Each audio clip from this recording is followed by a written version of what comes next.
All right. Welcome to Ghost in the Valley podcast.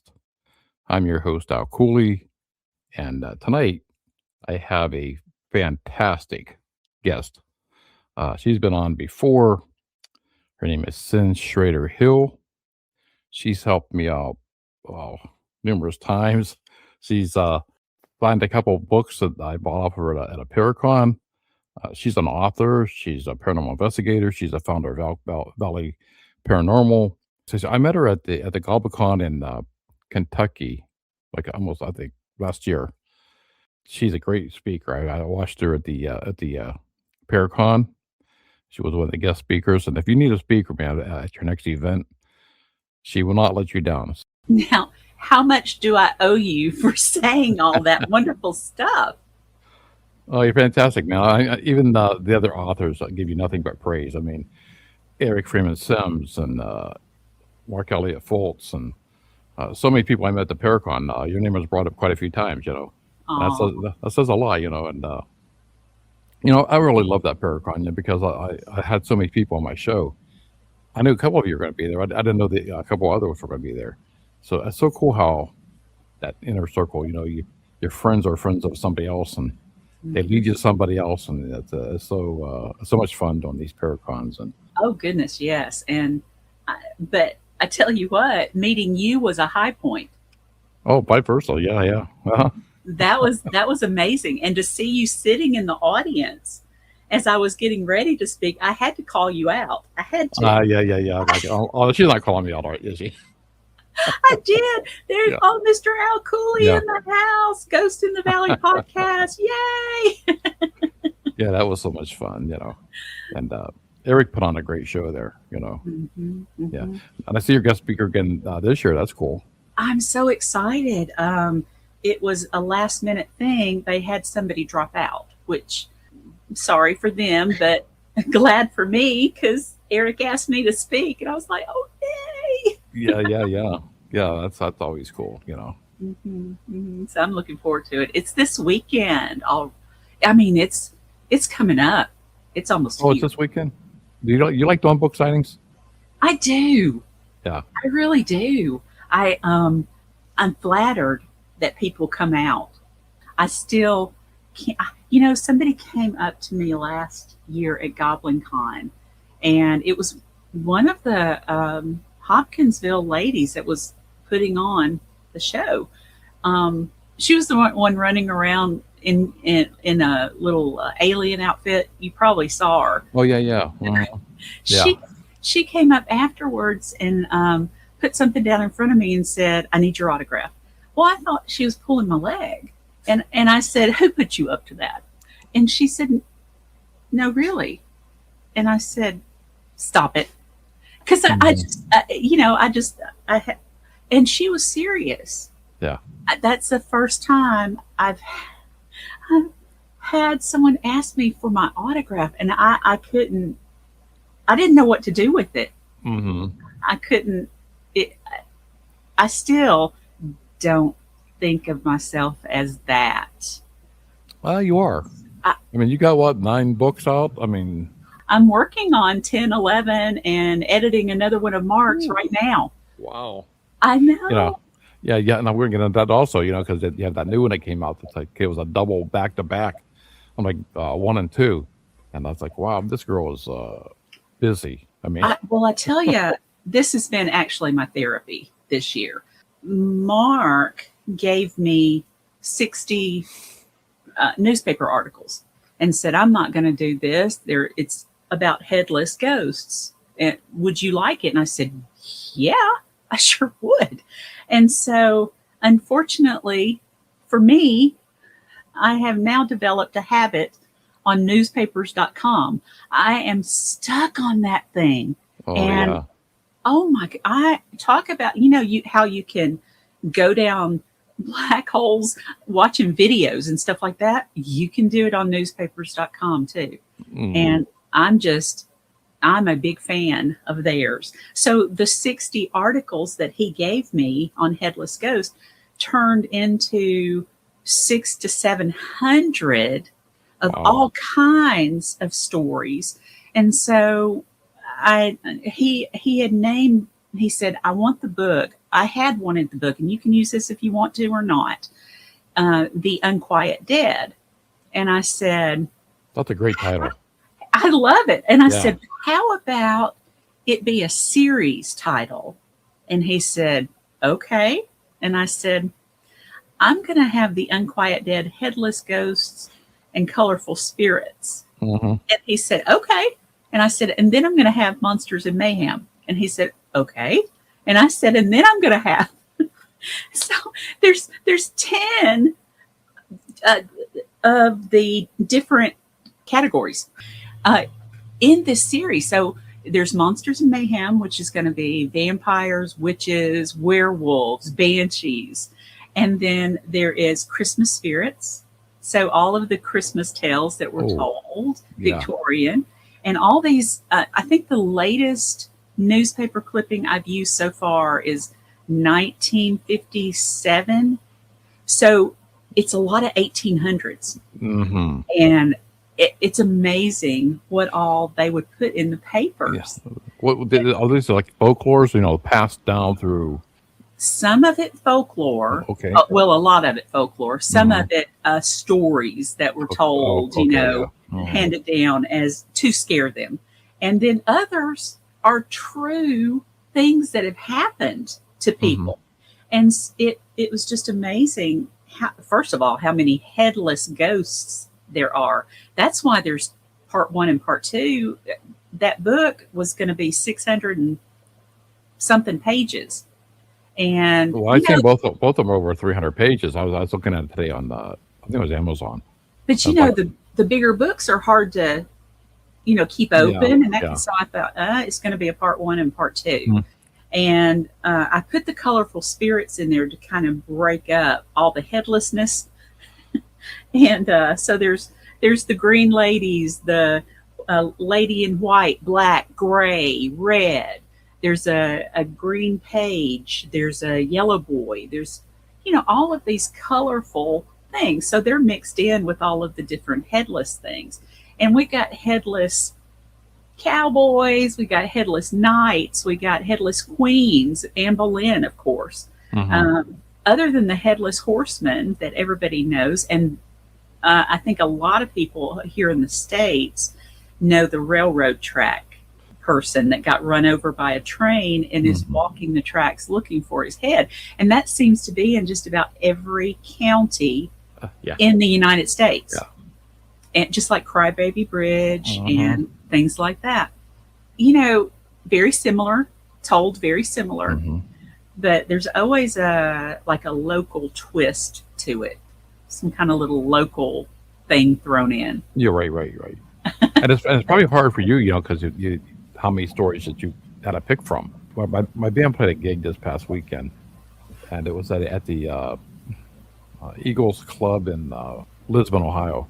And first time I've ever been there, fantastic old building, and I heard the one gentleman running the club asked the manager, "Can you go downstairs and bring up some more of the paper plates or something?" And she said, "I'm not going down there." So he's, "Well, I'm not going down there either." So I found out later that the basement is extremely haunted. So I'm going to be able to go back there again. Are you? And it just turns out that way. That's how you run into certain things. And I said, not only is the basement haunted, but the attic is also. So they only do the 2 floors. And there's 3 grown adults there that will not go down in that basement. So I'm like, so now I want to go down there, and I want to be with you. I want to go with. We run out of time, and I said, I'm going to do that again. I'm going to call them and see if I can work something out to go. I don't investigate anymore, but I do go into just to check things out, and and I have a couple of wireless equipment, and that just fascinates me, And sometimes they come up just out of the blue. Like we've got a couple that we have game night with on Friday nights, and she's my best friend. And then her husband has become just a very best friend too. And he saw a doppelganger, and the guy he was with saw his doppelganger at the same time. So that was odd. Yeah. And I had never talked to anyone that had actually seen a doppelganger. But Russell said he saw that guy, but that guy saw Russell inside. Wow. Yeah. That's wild. Yes. At It'd the be a same double back and forth. You know what I'm saying? Yeah. Russell said the guy came around the corner and Russell goes, "Why didn't you go back inside?" And he goes, "I was coming around to ask you the same thing." Russell said, "I've been out here." And he said, "I've been out here too."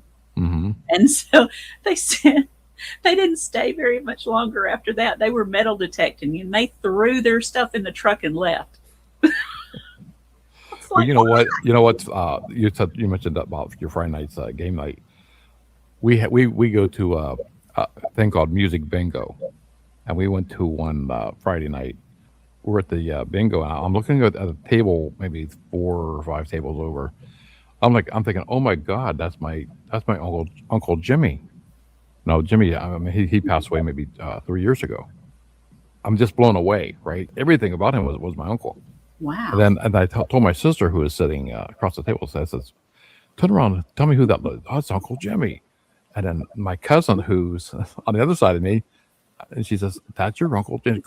I walked up to the dude, and here's the thing that's wild is Saturday night we were playing, and I haven't seen my aunt, would be his wife. So, and I haven't seen her for years. And she lived nearby, and she came out to watch us. And I'm like, "You're not going to believe I seen your husband last night." And she was blown away. But I seen him, and then the very next night I see her. What? I haven't seen in years. So Yeah. I thought this is really weird. So it's really strange how things turn out like that. Mhm.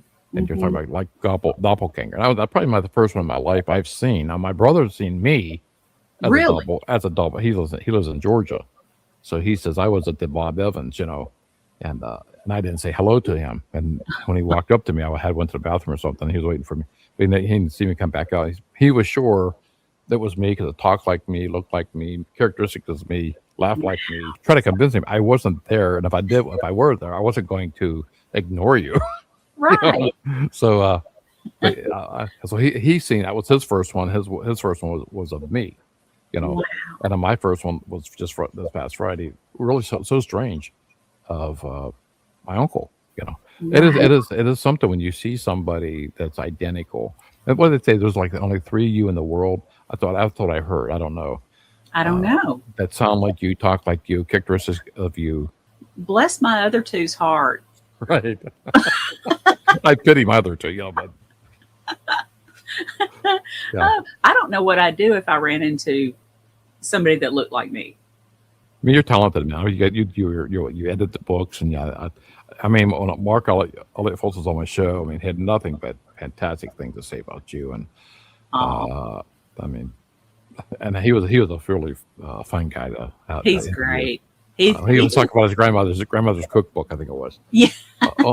I died laughing, and called her a mean old bitch or something. I can't remember. And Yeah. That's your grandmother, man. She was though. Yeah. His family was mean, really So, mean. is that supposed to be your grandmother on the cover of that cookbook? That's a nice version of her. So yeah. He's so funny. He's going to be at Goblin Con, and his booth is going to be right next to mine. Oh, awesome. So yeah, he's going to be. I really doing wish I could have made it readings. this year. 'Cause I it was so much fun. know. I think it grew because that's what he said sold out on for the vendors Yeah. and that's cool. Hmm. Hmm. Yeah. I think there's right at 70 vendors. They were sold out from Yeah. tables, and that's awesome. Unbelievable. So I Mhm. mean, last year being the first year and having that good a turnout. Right.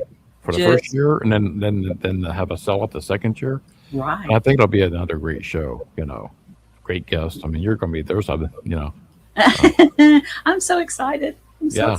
I'm going to be talking about these headless ghosts and stuff.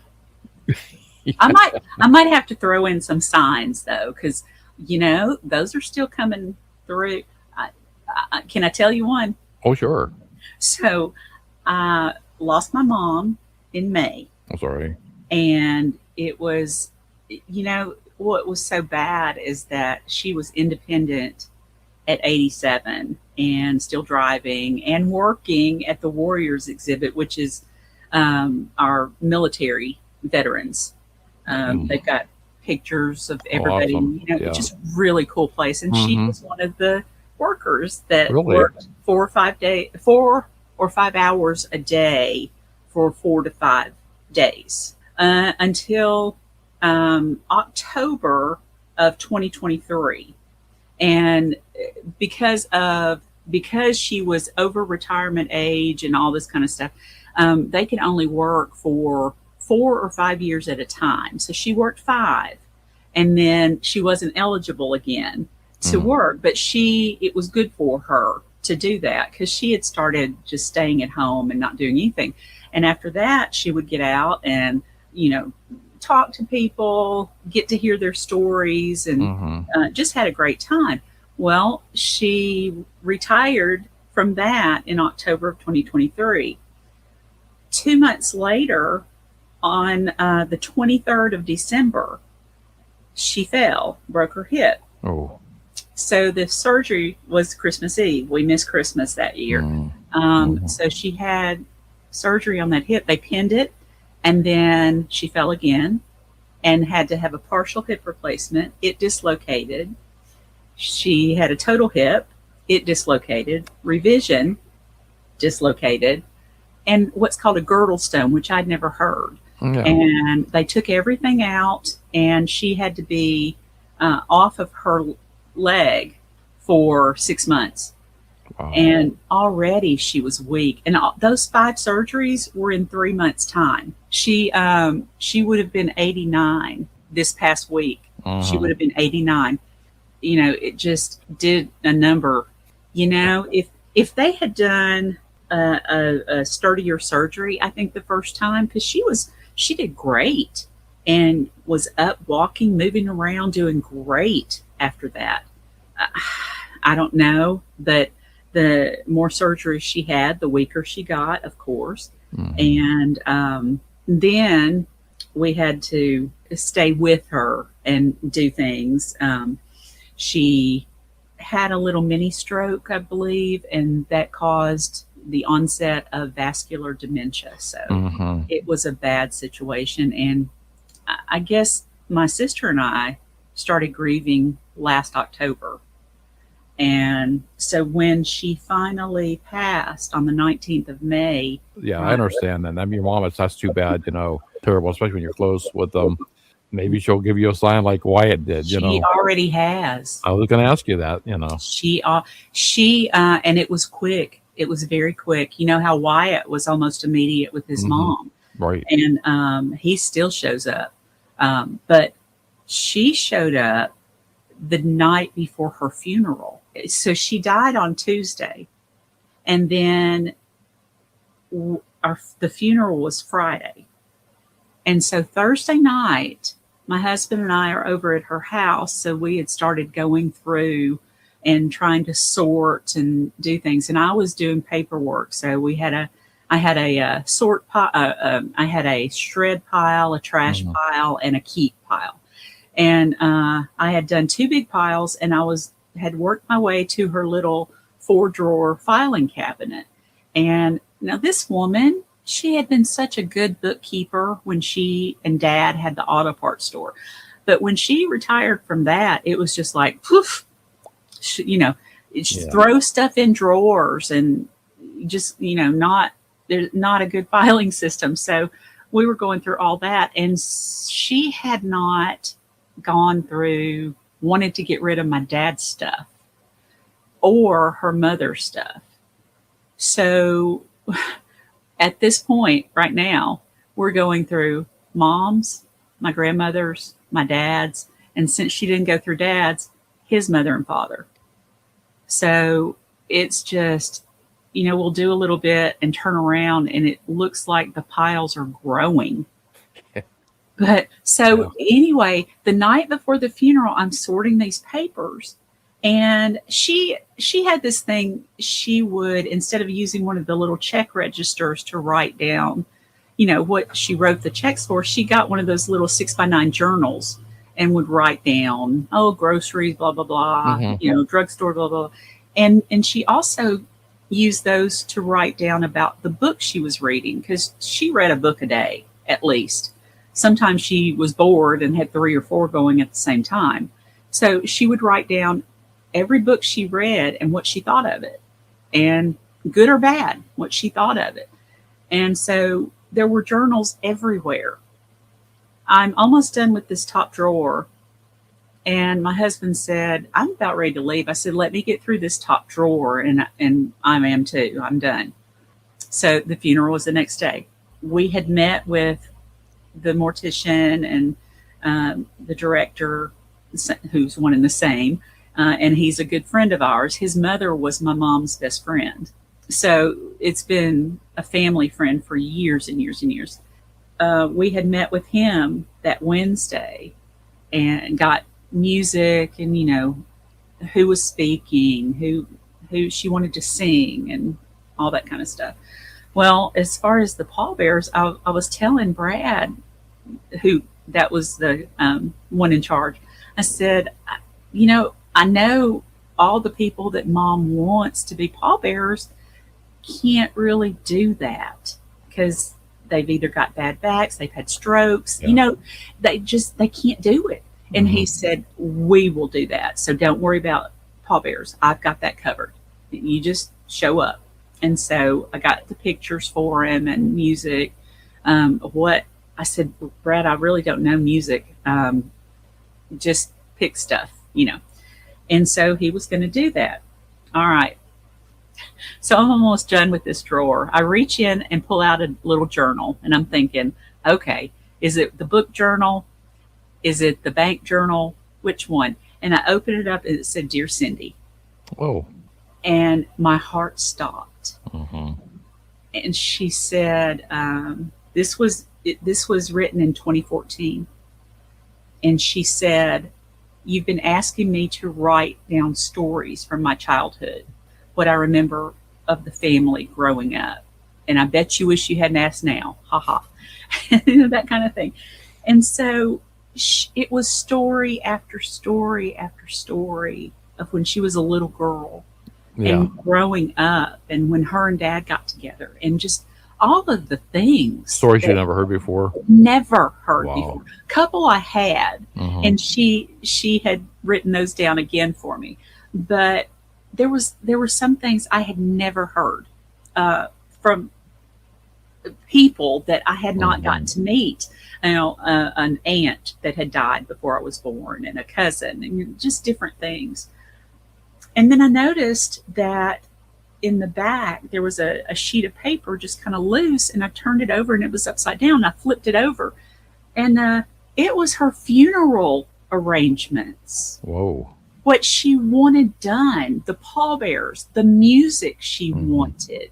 And she had named Amazing Grace and 6 other songs that she really wanted to hear. She had said, I want Ross to sing, which I'd already talked to our buddy Ross. He's like my little brother. Yeah. And she kind of adopted him when he was in high school and junior high. And he was going to sing. And I had already talked to him and asked him to speak as well. And he was going to. So she had all of this information written down in 2014. I said, Greg. And he came around the corner, and I said, look at this. And I read what she had written. He said, how did you know to look there? And I said, I didn't. I did not. I didn't know she wrote it. I mean, I've been haggling her to do it, but I didn't know she actually sat down and wrote it. And I didn't know I didn't know these songs that she liked. And then I reached out to Brad because she had a message to Brad too. And she said, tell Brad. So first off, I messaged Brad and I said, I just found information from Mom about her funeral. She wants this and this and this song." He goes, "I got you. I'll put that together during visitation. Don't worry." And I said, "Well, she's got a message to you, and I'm going to send it to you." And I messaged it to him, and he said, "Oh," he said, "I will cherish this. This is her." She said, "Tell Brad, I don't want people to say, 'Oh, doesn't she look natural?' Yeah. I want them to walk by and say, 'Well, isn't she pretty?'" He said, "I can hear her say that." I said, "I can too." And he said, "I will cherish this always." And do you know, it was the prettiest I've seen her in years. Mm, He did a great job. that's He did a great. awesome. But yeah, that was the night. Sorry about your mother. Though. That's always tough. Yeah. But she is in a much better place. And she had told me, I guess about 5 or 6 years ago, "Don't worry, I'm going to haunt you if I can, because I know you'll like that." And I said, "I will. Yeah. Please try." That's my dad. I mean, he would be that type to play little pranksters on me, And I know that we have something in this house that we call her Greta, because that was the lady that lived here before we moved in, and that's only two people own this house, her and us, and we don't smoke, my wife and I, and every now and then you'll get a puff of smoke that's just somebody like blowing it in your face. It's not like you can smell cigarettes, but that don't bother me. It's when you blow it in your face. When somebody does that. That's what you don't see the That's smoke. how strong it is. That's how strong it is. And Wow. I told my wife that a couple of years ago, and here, like maybe a few months ago, she's sitting there, and I heard her say, "Greta, take it outside." So I thought, "Oh, okay, all right." So it's not just me, She I'm was sitting on the front porch. My neighbor's walking by, and I didn't know her, but he knew her, and he was come up on the front porch. We talked for a while. And he said, "Yes, she was a chain smoker, so maybe 3 to 4 packs a day." wow. And he says, "Yeah, he sees her doing that. She was like that. She's a prankster." I thought, "Oh, okay, it's like my dad." So he said before he passed, "I am going to haunt you." It's like but some people, I just, like you say, they leave a sign or that they contact you. I always wanted that for my mother. Always did, and just one time, and that was shortly after when I retired. And I was like, I don't get a contact. I asked to contact with her. Leave me a sign or something. Nothing. And it was one morning I was getting before I retired. I was getting to go to work, and I was running late, and I'm laying in bed, and I heard her say, "You need to get up, or you're going to be late." That was my mother. Wow. Plain as day. And I looked at the clock, and I had, "Oh my God, I have to go. I'm going to be late." I don't know if I was dreaming it, if it was subconscious. I don't know. I really don't know if I'm thinking about her or nothing. It just plain as day. Her voice, as I opened my eyes, I could still hear her talking. I stopped questioning things like a long time ago. Just accept it. As going into like a haunted building where you come across spirits. Mhm. Some people have that gift. I like that better. I really do. I like that personal connection over the. Don't get me wrong. I do like the paranormal equipment. The EVPs and whatever you're using, infrared. Uh, I like that personal contact. Went to a haunted house a couple of years ago. He wants me to come back. He's about 50 miles away from me. His place is very, very, very active. And Wow. I couldn't stay in there. I couldn't stay in there. It was just too. It was too much. Too much. It was too much. There has been paranormal investigators going in there, psychic mediums. One's been thrown off the front porch. One's been thrown down the steps. It's very active, and his wife not very keen on the activity. I mean, but they don't want to. They don't want to get rid of it. Like he puts it, they were here a lot longer than we were. So I mean, he's trying to live with it. They're not all bad, But I think, like in my house I grew up in, I think there was 7 spirits. I think, and one was evil. The other ones were not. I don't deal with evil. or No. there's a big difference. Like we had talked before about a ornery spirit, angry spirit. Be very careful because there's a thin line between that ornery spirit or an evil spirit. Once you cross that line, it's very hard to come back on. There are a few people like I actually talked to that didn't think you're okay. What's this? What are you making up now? Even in my book, I don't mind. I mean, people will say, how much fiction is that? How much truth? That doesn't all really happen to you, really. I mean, I get tired of answering those questions, and because you know yourself when you go talk at events and people that come up to you and have to share their stories with you. I didn't know how to answer. And it was, what do you think the most haunted place in the world is? Probably the Vatican. Exactly, and that's what she said. I didn't. I thought I couldn't. I just off my top of my head. I've been to so many places. Church. Supposed to say a lot of churches are. A lot of churches are. Very few are not haunted. I mean, they're all haunted. Right. And, especially if you got a graveyard off that church where they're burying people on top of people. No, the Vatican, because her brother was a priest who actually got to go to the Vatican and go to the basement under, it's like a little city under the Vatican. He got to go in the basement. He got to go in there. Holy! And he doesn't want. He never wants to go back. Yeah. Said, that was so. You got these popes are buried there too. They're in the every pope is on there, so you can imagine the stories they had, And plus, they've got in that basement, from what I understand, a lot of artifacts that are haunted. Probably some things that you wouldn't want to be around. Right. Mm-hmm. So and some of the evil stuff, is encased there, from what I understand. When you said he went to the basement, I've heard people say, if you go in the basement at the Vatican, you never come out. I'm like, oh my gosh, he got out. Yeah, he got out. Wow. Yeah. Not like at first I was like, it took me by surprise for the Vatican. Then as soon as I got home, I started looking up the Vatican stories from being haunted, and like its own little city underneath the Vatican. I didn't know that, big underground. Even bigger than what is above ground. Right. It's like they call it their own little city. Yes. And it's fascinating, really. Wow, I can't even imagine.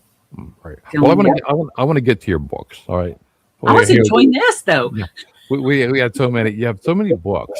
It took me 50 years to write my first book. You're supposed to be writing your second one. I am. I'm halfway through it. Yay! And, I'm like, I was going to go 3. And I'm just going to go 2. The reason is, I want to keep it true to what I know. What was told to me from the people that went into the house after I moved out. The last one left off. I was like 12, 14 years old. Well, this is picking up there, right? And then it'll go until 2027. Awesome. That's my plan on being done with it, hopefully. So anyway, I want to get to your book. It was Whispers, the first one. Whispers in the Dark. Mm-hmm. Tell you a little bit about them as we're going. Mm-hmm. Okay, so this one, Mark talked me into writing because I was editing for him. He said, when are you going to write your book? And I hadn't even told him, but he's a psychic. Of course he knew. So this is 23 short stories, mostly in my county, that have happened to me, my team members, my friends. And then there's 2 stories from Lynchburg where Jack Daniels is made. The Lynchburg Haunted Home there. It used to be a funeral home. So there's 2 stories from there. There's one story from a vacation my husband and I went on, which, you don't expect to have anything weird and bad happen to you on a vacation unless you're going to a haunted location. But I was looking for Sage and got him to smudge the cabin with me. So it was that bad. And there's another story from when I lived in Arizona, and then 2 stories from my friend that lived in Georgia. before she moved here. So it's mostly me and Yeah. my buddies. I don't have that one yet. You don't? No. That's the very first I, one. yeah. And I had it in my list a while back, and I don't know what happened to it. The first story First in it one. is my bedtime story. Oh, yeah? Yes, I made my grandmother tell it to me every night. And she said she would always say, just told it to you. I know, but it's my favorite. You got to tell it to me again. I'm not telling it to you again. Go to sleep. I can't go to sleep yet. You hadn't told me my story. And she would tell it to me. And it ended with, boo, now go to sleep. Loved it. Your next one up was Web of Terror?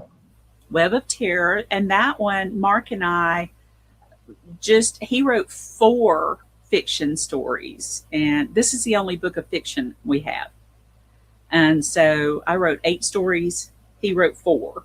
I'm impressed all your books have an audio to it. Audiobooks. I That's love awesome. it. I love it. The KDP, the KDP, Amazon. okay. Mm-hmm, mm-hmm, Yeah, the Amazon. that's really cool. Yeah. I thought so too. Then you had They're Speaking, Are You Listening? I have that one. That's sweet. That one was supposed to be my very first book, but I couldn't figure out how to do it. I like the book cover too. That's pretty. I do too. Yeah. I love it. I love it. I love skeletons and skulls anyway, and Mark does a fantastic job with those. Fantastic. EVPs are so cool when you can get some really good responses. You know. Yeah, and that's the one that you can go to the website elkvalleyparanormal.com and listen to all of them that's in there. So It's elkvalley.com has all your books there. elkvalleyparanormal.com elkvalleyparanormal.com. Yes, has the all of the EVPs in this book. So okay. You can go to the menu and listen to them and listen to every one of them. Okay. That's what I couldn't figure out how to get it across until I put them all on the website. And I was like, okay, now I can put this book out. Not Goodbye. Signs from Beyond. That was your fourth one. Fourth one, and that was the one that I have that one. That one you autographed for me last year. Thank you. Yes, and well, I brought mine because you said you were going to be there. Yes. Yeah, I brought yours to be autographed. I was excited that you were there. That's a really good book. A lot of nice stories in there. Yeah, and when God put that in my lap to write that, I didn't have a lot of stories, so I put a feeler out on Facebook for signs, and people started writing in, and the book just kind of wrote itself.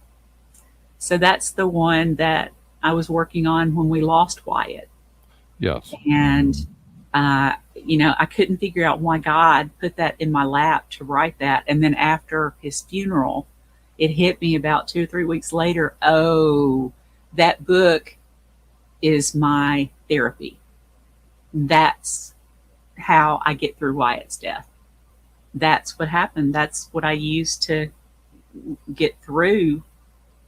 We're never over losing him, but if I hadn't had that book, writing on it and working on it, I don't know what I would have done. Yeah, that's a really good one. I'm glad I picked that one up. Realms of Shadows, True Ghost Stories and Eerie Tales. Yes, and this one, so Whispers in the Dark, also True Ghost Stories and Eerie Tales. And you were like on a little writing binge there for a while. Like, wow, 25, 20, 20, 25, 20, 20, 25, 20, 20, 25. Oh, like, dang, girl. I mean, you're making me look bad. No, not at all. Not at all. I get something in my head and I just got to do it. You ever get the writer's block? Oh, yeah. Yeah. I got it while I was writing that science book. Oh, yeah. And it hit me just a little short while after I started writing and started getting everybody's stories in there. And 2020 hit, and I just kind of lost my motivation and didn't work on that the rest of the 2020, didn't work on it at all 2021, and then started back up 2022. And that was a bad time. That's terrible. I mean, I don't think this country has ever really recovered from that. It's hard to get the employees Mhm. that want to work. Yeah, Right. you know, that was a bad time, 2020. It And was. yeah, It was. And I tell you, this one is the creepier stories, creepier things that have happened, and seances gone mm, wrong, and just that's where the weird. eerie tales come into play, huh? And I'm working on the next one in that series. I'm coming up, those true ghost stories and eerie tales, and it's called Chill to the Bone. So that's the one that's coming out next. So the very first one, Yeah. Whispers in the Dark, you can hear those. Realm of Shadows, you see those. Chill to the Bone, you feel that. So I was going with senses Okay. on. So this is a series as well. Death's Doorstep. Now that one was supposed to be part of the Signs book, but I was getting so many near death experiences. I thought that needed its own book. So I pulled out those and the angel rescues and spirit warnings and put those together as its own book. And that is my favorite cover Mark has done. Oh yeah, he I does all. love that. Has he done all your covers or? Every one of them. Okay, I was going to ask you because I know he did like 3 or 4 that I knew of. Everyone. And he always does 3 illustrations as well. And I just pick out the stories that I think illustrations will go best with. And I'll tell him what I want, and he'll kind of let it roll around up here. And then they come out and they're amazing. It's not goodbye.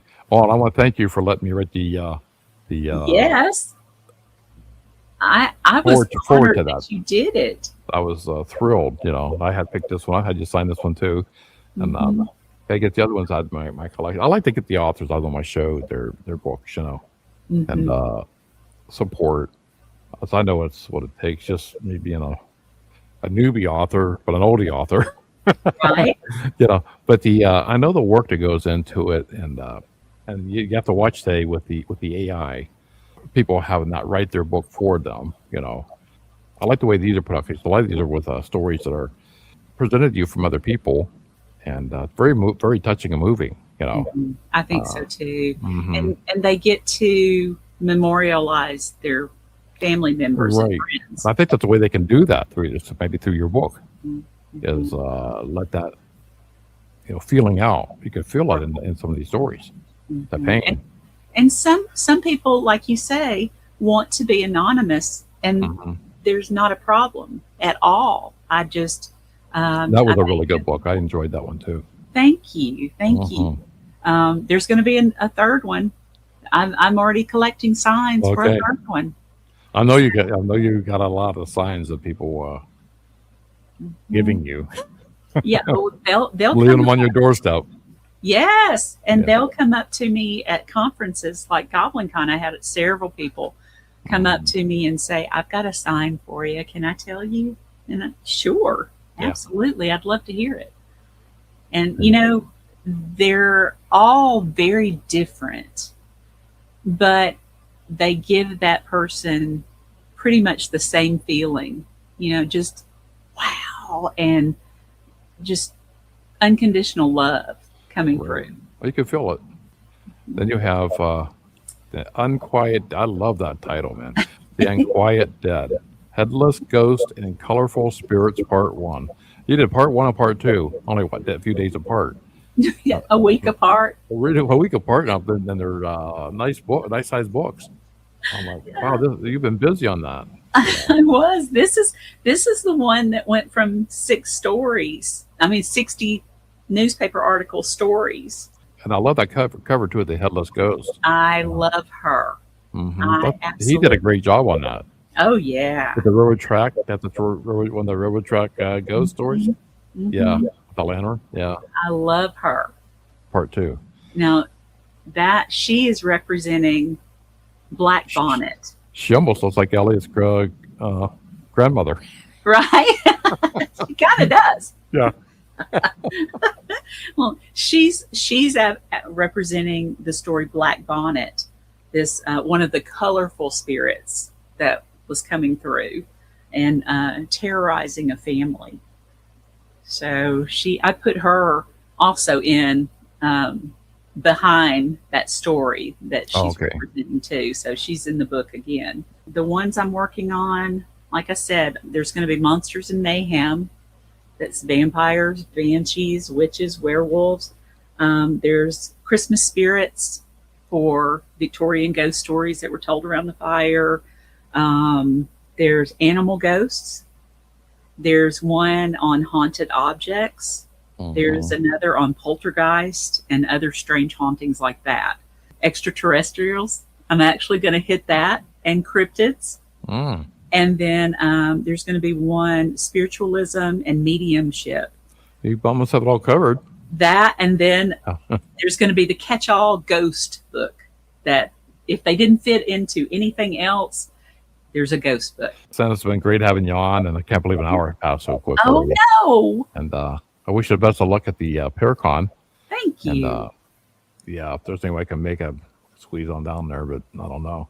I wish you could. Yeah. I so wish you could. You know, you've met Shaw Woot, or you've seen Shaw Wooten on air, I think, probably.